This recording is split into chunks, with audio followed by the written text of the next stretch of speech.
శుద్ధ ద్వాదశి తిథి స్వామి జన్మించారు. ఇలాంటి సమయంలో జన్మించారు. అభిజిత్ లగ్నమునందు అంటే సూర్యుడు మిట్ట మధ్యాహ్నం ఆకాశ మధ్యములో ఉండగా అనేకమైనటువంటి గ్రహములు 9 గ్రహములు అద్భుతమైనటువంటి ఏకాదశ స్థితిలో ఉండగా ఈ యొక్క వామనుడు విష్ణువంశతో ఆయన అతిథి గర్భంలో జన్మించాట.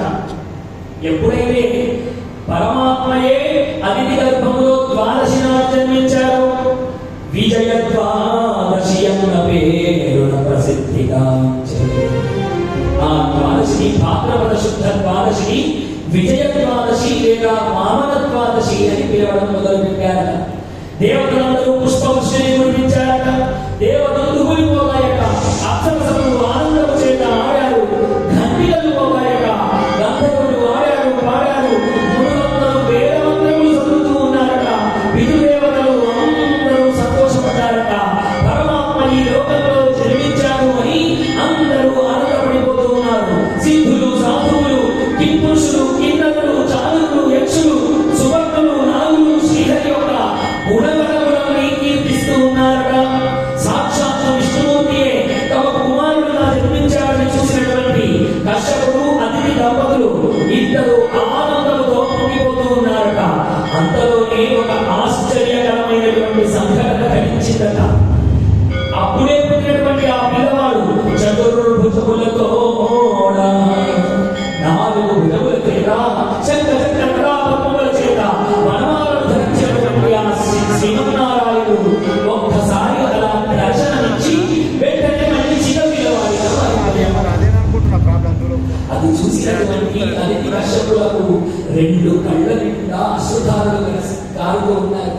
నారాయణుడే పుత్రుడిగా పొందిన మా జన్మధన్యుడు అని పొంగిపోతూ ఉన్నారు ఆ ఇద్దరు. వెంటనే అంతలోనే చిన్న బ్రాహ్మణవరుడిగా మారిపోయాట. వటువు అన్నాం చూడండి. వటుడు అని ఎవరిని అంటారు అంటే ఉపవీతం వేసుకునే వయసు వచ్చిన వాడు అని అర్థం. అంటే వారికి యజ్ఞోపవీతం వేయాలి అంటే వడక లగ్నము చేయవలసినటువంటి సమయము ఆ సమయమైంది. అంటే గర్భాశ్రమములో ఉపనయనం చేస్తారు.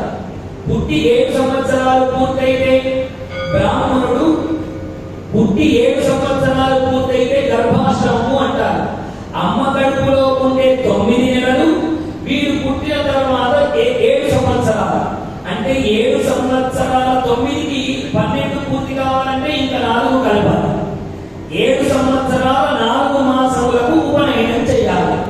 ఇప్పుడు 7 సంవత్సరాల 4 మాసములు కలిగినటువంటి పిల్లవాడిగా మారిపోయాడు.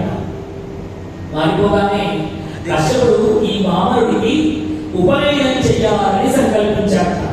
అలా ఉపనయనం చెయ్యాలని ఎప్పుడైతే సంకల్పించాడో ఆ పిల్లవాడిని మహర్షులందరూ జాతక వల్లని చేయిస్తూ ఉన్నారు.